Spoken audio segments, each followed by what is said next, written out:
17 ნოემბრის ინაუგურაციის ახალი დეტალები. არჩეულმა პრეზიდენტმა მიმართვის ტექსტის შინაარსზე ისაუბრა. გიორგი მარგველაშვილის თქმით, სიტყვაში, რომელსაც ის წარმოთქვამს, საუბარი ქვეყნის საგარეო კურსზე და საშინაო პოლიტიკაზე იქნება. გიორგი მარგველაშვილი ამორჩეველს მადლობას ნდობისთვისაც გადაუხდის. არჩეულმა პრეზიდენტმა ინაუგურაციის ფორმატზეც ისაუბრა და განმარტა, რომ არაპომპეზური ცერემონიის ჩატარების გადაწყვეტილება ქვეყნის ეკონომიკური მდგომარეობის გათვალისწინებით იქნა მიღებული. რაც შეეხება მიმართვას, ბუნებრივია ეს იქნება მადლიერება იმასთან დაკავშირებით, როგორც ჩატარდა არჩევნები და როგორ გვენდო ჩვენ ქართველი ხალხი და ეს იქნება მომავალ გეგმებზე. ვფიქრობ, რომ რამდენიმე ჩვენი პირველივე პოლიტიკური გადაწყვეტილება ერთ ჭრილში უნდა გავიაზროთ. ეს არის რეზიდენციასთან დაკავშირებით გადაწყვეტილება, ეს არის ხარჯებთან დაკავშირებით გადაწყვეტილება, ეს არის ინაუგურაციასთან დაკავშირებით გადაწყვეტილება. ჩვენ ვზეიმობთ არა მხოლოდ დღესასწაულებით, არამედ ჩვენ ვზეიმობთ ყოველ დღე, როდესაც ვაშენებთ კარგ და სწორ და ჯანსაღ ქვეყანას.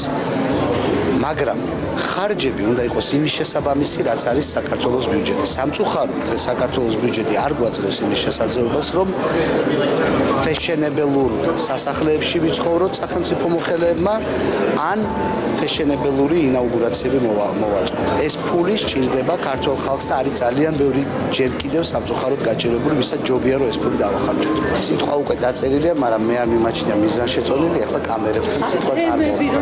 იქნება საგარეო პოლიტიკის სერიოზული დატვირთვა აქ სიტყვას და საშინაო პოლიტიკის და დემოკრატიის კონსოლიდაციის თემებზეც ბევრი არის.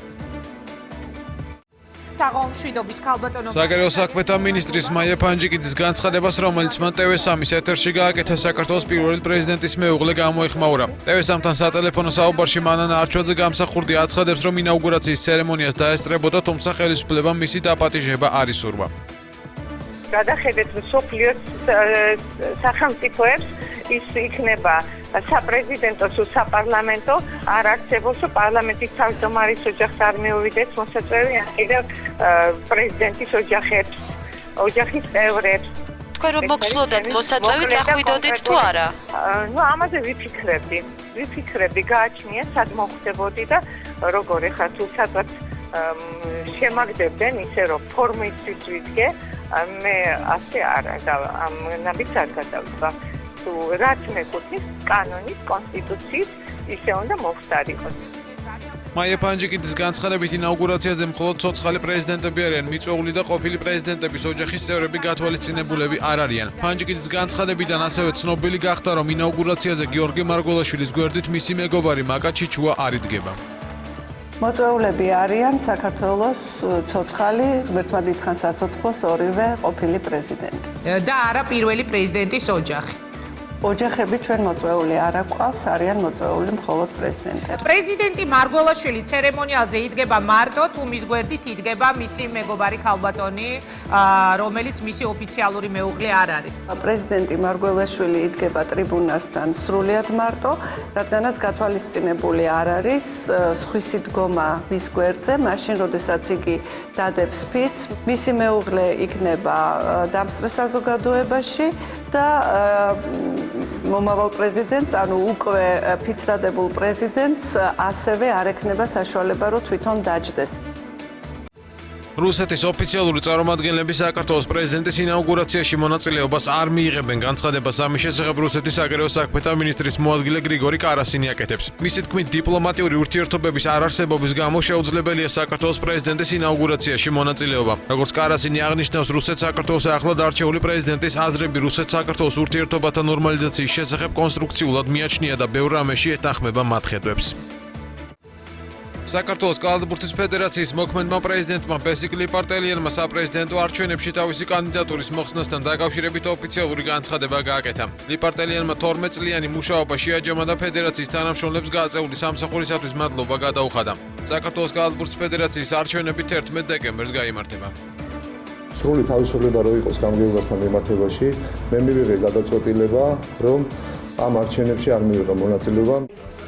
პოლიციელის დაჭრაში ბრალდებულ კონსტანტინე გულორდოვას აღკვეთ ღონისძიება ძუგდიდის რაიონულმა სასამართლომ 2000 ლარიანი გირაო დააკისრა. ბრალდებული დღესვე სასამართლო დარბაზიდან გათავისუფლდა. გულორდოვას განცხადება მედიასთან არ გაუკეთებია. სასამართლო გადაწყვეტილებას გულორდოვას ახლობლები და მხარდამჭერები სასამართლოს ეზოში ელოდებოდნენ. გადაწყვეტილებას კი შეკრებილები ოვაციებით შეხვდნენ. მომდევნო სასამართლო პროცესი გულორდოვას საქმეზე 25 დეკემბერს გაიმართება. საქმეზე ძიება სისხლის სამართლის კოდექსის 118 მუხლით მიმდინარეობს, რაც სხეულის განზრახ დაზიანებას, გულისხმობს და სამწლამდე პატიმრობას ითვალისწინებს. კონსტანტინე გულორდოვამ 2 დღის წინ პოლიციელ გოგა ანჩაბაძეს მრავლობითი დაზიანებები მიაყენა მისი ცოლის გაუპატიურების მცდელობისთვის. ანჩაბაძე გულორდოვას მეჯორე და ბავშვობის მეგობარია. მე მადლობას ვუხდი მართლმსაჯულებას საქართველოს კანონმდებლობიდან გათვალისწინებული რაც იყო საჭირო ეს ყველაფერი გაკეთა და პირველ რიგში მადლობას ვეუბნები იმ ხალხს ვინამაც ჩემი შვილის სიცოცხლე შეინარჩუნა. გარკვეულწილად ველოდებოდი თვითონ საქმის არსიდან გამომდინარე, მაგრამ მაინც არ გამოვრიცხავდი უარეს შედეგსაც. რაც შეეხება პროკურატურის შუამდგომლობას, პროკურატურამ შუამდგომლა აღკვეთი ღონისძიების სახით საპატიმრო გირაო 2000 ლარის ოდენობით, მაგრამ სასამართლომ მიიღო უკეთესი გადაწყვეტილება. ანუ არ დააკმაყოფილა საპატიმრო, შეუფარდა გირაო, მაგრამ გულორდოვა დარბაზიდან იქნა განთავისუფლებული. საქართველოს მთავარი პროკურორის პოსტზე ოთარ ფარცხალაძე მუშაობა სავარაუდოდ მომავალი კვირიდან შეუდგება. ამის შესახებ იუსტიციის მინისტრ მათია წულუკიანმა ჟურნალისტებს დღეს განუცხადა. მისივე განმარტების სწორედ ამის შემდეგ ახალი მთავარი პროკურორი თავად დააკომპლექტებს საკუთარი მოადგილეებისა და სხვა კადრებისგან შემდგარ გუნდს. წულუკიანის თქმით ჯერჯერობით მთავარ პროკურატურაში ყველა ძველი კადრი მუშაობას განაგრძობს. ბატონი ოთარ ფარცხალაძე სავარაუდოდ უკვე მომავალ კვირაში იქნება ოფიციალურად საქართველოს მთავარი პროკურორი და შემდეგ იმის დამიხედვით თუ მას როგორ აქვს დაგეგმილი საკუთარი მუშაობის ეფექტიანობა და რაც თავია საპროკურორო საქმიანობის ეფექტიანობის გაზრდა ის თავად დააკომპლექტებს. ჯარისკაცების მოწამვლის საკითხს ეხმაურება თავდაცვის ყოფილი მინისტრი დიმიტრი შაშკინი. მისი თქმით, სანამ სახელმწიფო მოხელეები მიზანმიმართულ საბოტაჟზე დაიწყებენ საუბარს, მანამდე საჭიროა საქმის არსებითი შესწავლა. შაშკინის განცხადებით, ამ დროისათვის სახელმწიფო ჯარში კვების საკითხს ერთი კერძო და ერთი სახელმწიფო კომპანია უზრუნველყოფს. ჯარისკაცები კი მხოლოდ იმ ნაწილში წამლებიან, სადაც კვების საკითხს სახელმწიფო კომპანია აგვარებს. თავდაცვის ყოფილი მინისტრი წინა შემთხვევებსაც იხსენებს, რა დროსაც მზარეული დაისაჯა და ამბობს, რომ ამ გადაწყვეტილებით პრობლემა არ მოგვარებულა. შაშკინი ალასანიას კიდევ ერთ დაპირებას ახსენებს, რაც ჯარის არანორმირებულ კვებაზე გადაყვანას უკავშირდება. საბოტაჟის სიტყვა როგორც გაიჟღერა, ეგრევე მე გამახსენდა, რასაც ვსწავლობდი ისტორიაში, საბჭოთა კავშირის ესე ვთქვათ, კომუნისტური წყობა, ნახეთ რა ესე ვთქვათ, რეაქცია ჰქონდა თავდაცვის სამინისტროს ბოლო მოწამვლაზე. ყოვარი დასაჯეს. ზარეული გააგდეს სამსახურს. თავდაცვის მინისტრმა 1 წლის წინ თქვა, რომ ჯარმა უნდა გადავიდეს არანორმირებულ კვებაზე. წელი გავიდა. ჟურნალისტი ემა გოგოხია თავდაცვის მინისტრი ირაკლი ალასანიას მთავარი პროკურორის მოადგილეს ლაშა ნაცულშვილს და ორ მაღალ ჩინოსანს კახა ჩიხრაძესა და გელა კვანტალიანს ეწოლაში ადანაშაულებს. ის აცხადებს, რომ აღნიშნული პირები მისგან ითხოვდნენ საჯაროდ ეთქვა ტყუილი, რომ 2008 წლის 21 მაისს ხურჩაში ეგრეთ წოდებული ტერაქტი მოახდინეს არა აფხაზებმა, არამედ ქართველებმა. გენერალური პროკურორის მოადგილე ემა გოგოხიას ბრალდებებს აბსურდულს უწოდებს. მე შევეცდები სიზუსტით გადმოგცეთ ბატონო ლაშა ნაცვლიშვილის სიტყვები. ემა, შენ ეს ფაქტი გაგვიправე, შენ ხარ ჟურნალისტი, რომელიც აქტიურად აშუქებდი რუსების თემას და ბოლო დროის ყველა მოვლენებს, ამიტომ სანდოობა საზოგადოების იქნება მაღალი, ასევე საქმისთვის თქვენი ჩვენება იქნება მეტად სარწმუნო. ამ დონის ამ რანგის აბსურდზე კომენტარის გაკეთებას არ ვაპირებ. თბილისის საკრებულოს თავმჯდომარის მოადგილე ჯაბა სამუშია თბილისის მერს გიგი უგულავას მოუწოდებს ჯარიმების შემცირებაზე სასწრაფოდ დაიწყოს მოლაპარაკებები კომპანიას City Park-თან. სამუშიას თქმით, იმის ნაცვლად, რომ თბილისის მერია დაინტერესებული იყოს ჯარიმების შემცირებით, პირიქით ხდება კომპანიის წახალისება. სამუშია თბილისის მერიასა და City Park-ს შორის შესაძლო გარიგებაზე საუბრობს და აცხადებს, რომ ამ დრომდე გასაიდუმლოებულია სატენდერო დოკუმენტები, სადაც აღნიშნულია თუ რა ვალდებულებები აკისრია City Park-ს და რის მიხედვით ნაწილდება თანხები. სამუშია მიიჩნევს, რომ შესაძლოა საქმე ჰქონდეს შემოსავლების დაფარვასაც. საკრებულოს თავმჯდომარის მოადგილის განმარტებით საკრებულოში უკვე დაწყებულია კვლევა City Park-ის საქმიანობასთან დაკავშირებით და ამ კვლევას უახლოეს დროში წარადგენენ. City Park-ში ყოველწლიურად მარტო ასე ვთქვათ, ჯარიმებისათვის, 10 ლარიანი ჯარიმებისათვის 4 მილიონ ლარს იღებს. დაახლოებით 70 ლარიანი მანქანების გადაყვანის ჯარიმებისათვის იღებს თითქმის 3 მილიონამდე ლარს. მე მოუწოდებ ქალაქის მერს, რომ დაიწყოს მოლაპარაკება სასწრაფოდ City Park-თან აღნიშნული ჯარიმების შემცირებასთან დაკავშირებით. დოკუმენტები ჩვენ ვაფიქრებინებს, რომ საქმე გვაქვს საკმაოდ მძიმე გარიგებასთან, რომელიც მოხდა City Park-სა და თბილისის მერიას შორის. City Park-ის საზოგადოებასთან ურთიერთობის სამსახურის უფროსის ლევან ტაბიძის თქმით, ჯარიმების ტარიფის შემცირება შეუძლებელია, რადგან ჯარიმების რაოდენობა ადმინისტრაციულ სამართალდარღვევათა კოდექსის მიხედვითაა გაწერილი. ტაბიძის განცხადებით, კომპანია უშუალოდ თბილისის მერიის დაქვემდებარებაშია, შესაბამისად შემოსული თანხის 60% ქალაქის ბიუჯეტში ირიცხება. სამუშიეს განცხადებაზე ამ დრომდე კომენტარს არ აკეთებენ ქალაქის მერიაში. ჯარიმების ოდენობის მომატებას ან დაკლებას კომპანია City Park-ი ვერ ახორციელებს, იმიტომ რომ ჩვენი ზემდგომი ორგანო არის მერია. კომპანიაში შემოსული ნებისმიერი ოდენობის თანხის 60% მიდის ქალაქ თბილისის ბიუჯეტში. შესაბამისად, დანარჩენი 40%-ისგან ხდება უკვე ხელფასების გადახდა, სხვა გადასახადების გადახდა, ასევე ინფრასტრუქტურის მოწყობა და ახალი პარკირების ადგილების შექმნა. რაც არ არის დიდი შემოსავალი, რომელზეც ბატონი ჯაბა საუბრობდა.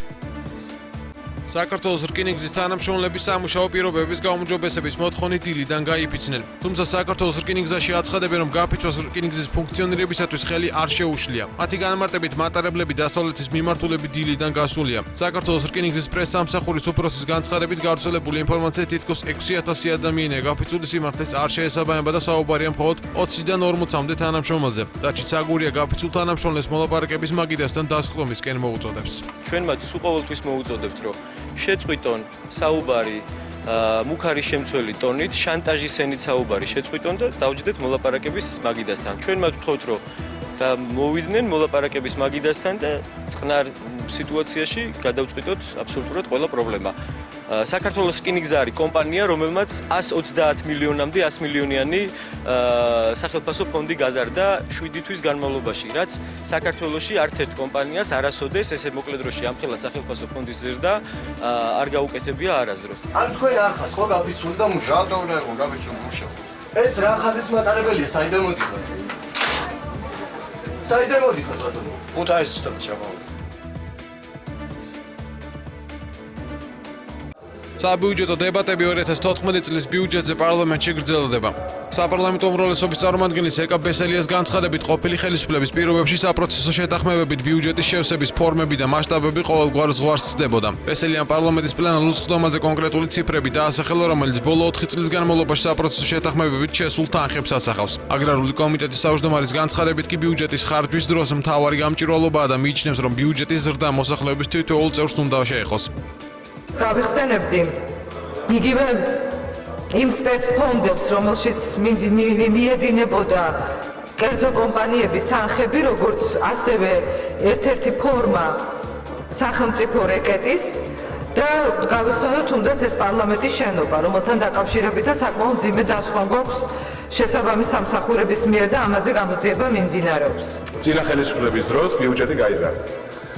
რა მემკვიდრეობაც მიიღებთ თქვენ ბიუჯეტის და როგორი მემკვიდრეობაც გადმოგვაბარეთ ჩვენ, აქ აშკარად არის ტენდენცია ზრდის და მნიშვნელოვანი ზრდის. ბიუჯეტის შევსების და ასევე საბიუჯეტო სასწრების ხარჯვის პროცედურები ხშირ შემთხვევაში არ იყო ლეგიტიმური და ყველა შემთხვევაში ჩვენი მხრიდან აქ კრიტიკული შეფასებები არის სამართლიანი. საოცარი შემთხვევა უნგრეთში. ახალგაზრდა ქალბატონს ფეხმძიმობის მე-15 კვირას ტვინის სიკვდილი დაუდგინეს, თუმცა ექიმებმა იგი აპარატზე მიერთებული კიდევ 12 კვირის განმავლობაში დატოვეს და ნაყოფი, რომელსაც ის ელოდებოდა ქვეყანას საკეისრო კვეთის შედეგად მოავლინეს. პატარა 27 კვირისა და 500 გრამ სიწონის სპეციალისტები ამ მოვლენას საოცრებად მიიჩნევენ. მათი განცხადებით, ბავშვი ნაადრევად დაიბადა, თუმცა თავს კარგად გრძნობს და მის ჯანმრთელობას საფრთხე არ ემუქრება. მიკროავტობუსი, რომელსაც სკოლის მოსწავლეები გადაჰყავდა, ავარიაში მოხდა. ინციდენტი თათრეთის რესპუბლიკაში მოხდა. არსებული ცნობებით მძღოლმა საჭეზე კონტროლი დაკარგა და ხრამში გადაიჭიღა. ტრანსპორტში 16 ადამიანი იმყოფებოდა, ერთი პედაგოგი ადგილზე გარდაიცვალა, მძღოლი კი მძიმე დაზიანებებით კლინიკაში მოათავსეს. მცირე სახის დაზიანებები მიიღეს ბავშვებმა, თუმცა მათ სიცოცხლეს საფრთხე არ ემუქრება.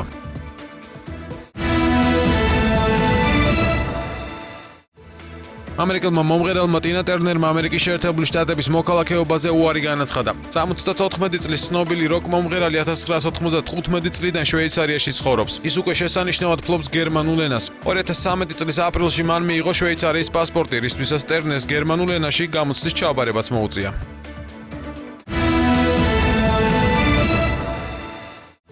ამერიკის სახელმწიფომ მდივნის განცხადებით ირანის მისამართით ახალი სანქციების დაწესება თეირანის ბირთვულ პროგრამასთან დაკავშირებულ მოლაპარაკებებს დააზიანებს. აღნიშნულის შესახებ ჯონ კერიმ სენატში გამოსვლისას განაცხადა. საბანკო საქმიანობების შესახებ სენატის კომიტეტი ირანის წინააღმდეგ ახალი ზომების მიღებას განიხილავს. კერიმ აღნიშნა, რომ ირანი და მსოფლიოს წამყვანი ქვეყნები ჟენევაში შეთანხმების ხელმოწერასთან ძალიან ახლოს იყვნენ. ირანსა და ეგრეთ წოდებულ ექვსეულს შორის მორიგი შეხვედრა 20 ნოემბერს არის დანიშნული.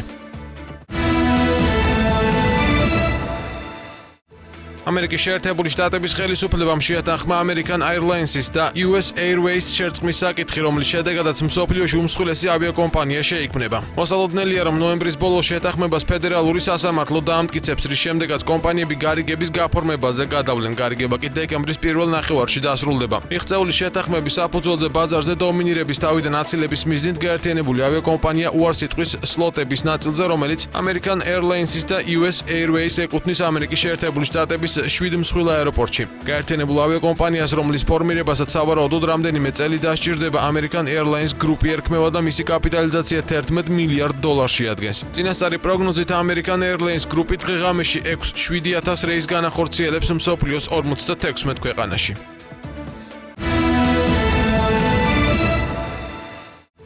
პოლიციასთან შეტაკებაში გადაიზარდა სტუდენტების საპროტესტო აქცია ბულგარეთში. ქვეყნის დედაქალაქ სოფიას ცენტრში სხვადასხვა უნივერსიტეტის ასობით სტუდენტი შეიკრიბა. ახალგაზრდებმა მანიფესტაცია პარლამენტის შენობისკენ მოაწყვეს, სადაც ისინი შენობას შეჭრასა და მიმდინარე სესიის ჩაშლას შეეცადნენ. პოლიცია მათ წინააღმდეგ ძალა გამოიყენა. არიან დაშვებულები, 10-მდე ადამიანი კლინიკაშია გადაყვანილი. 20 სტუდენტი კი საზოგადოებრივი წესების დარღვევის ბრალდებით დაკავებულია. ბულგარელი სტუდენტები ხელისუფლებას კორუფციასა და თავისუფალი აზრის გამოხატვის შეზღუდვაში ადანაშაულებენ, როგორც ისინი აცხადებენ, ქვეყანაში დემოკრატია ფაქტობრივად აღარ არსებობს.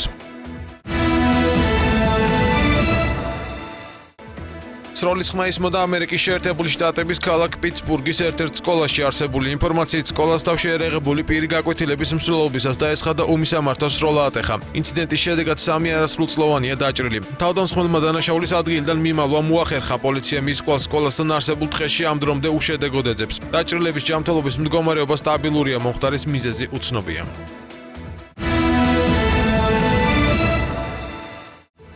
2001 წლის 11 სექტემბერს ამერიკაში მომხდარი ტრაგედიის შემდეგ პირველად ახალი საათამჯენი Ground Zero-ზე დღეს გაიხსნა. ცერემონიაში მონაწილეობა ნიუ-იორკის ახლად არჩეულმა მერმა და ხელისუფლების სხვა წარმომადგენლებმა მიიღეს. შენობა 72 სართულიანია და ის დაახლოებით 300 მეტრის სიმაღლისაა. საათამჯენი იაპონელმა არქიტექტორმა დააპროექტა და მშენებლობაზე $2 მილიარდ მეტი დაიხარჯა. მანჰეტენზე 11 სექტემბრის ტრაგედიის ადგილას რამდენიმე თვეში კიდევ ერთ საათამჯენს გახსნიან, რომელიც კონტინენტზე ყველაზე მაღალი იქნება.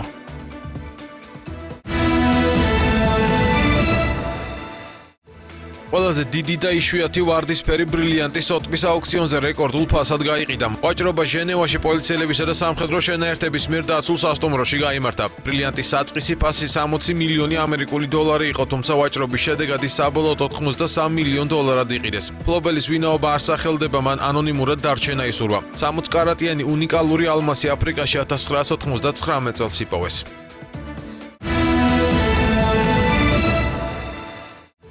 ინტერნეტში ფილმ მელფისენტის პირველი ტრეილერი გამოჩნდა. ახალ ჰოლივუდურ ფილმში მთავარ როლს ცნობილი ამერიკელი მსახიობი ანჯელინა ჯოლი ასრულებს. ის ამჯერად კინომოყვარულებს საშიში ჯადოქრის როლით წარუდგება. ჯადოსნური ისტორია მძინარე მზეთუნახავის ეკრანიზაციას წარმოადგენს, სადაც ბოროტი ჯადოქარი ჯოლი პრინცესას ელფენინგის მოკვლას გეგმავს. ფილმში ასევე მონაწილეობს ბრედ პიტის და ანჯელინა ჯოლის ქალიშვილი ვივიენი, რომელიც პრინცესას ბავშვობას განასახიერებს. მელფისენტის მსოფლიო პრემიერა 2014 წლის 30 მაისში შედგება.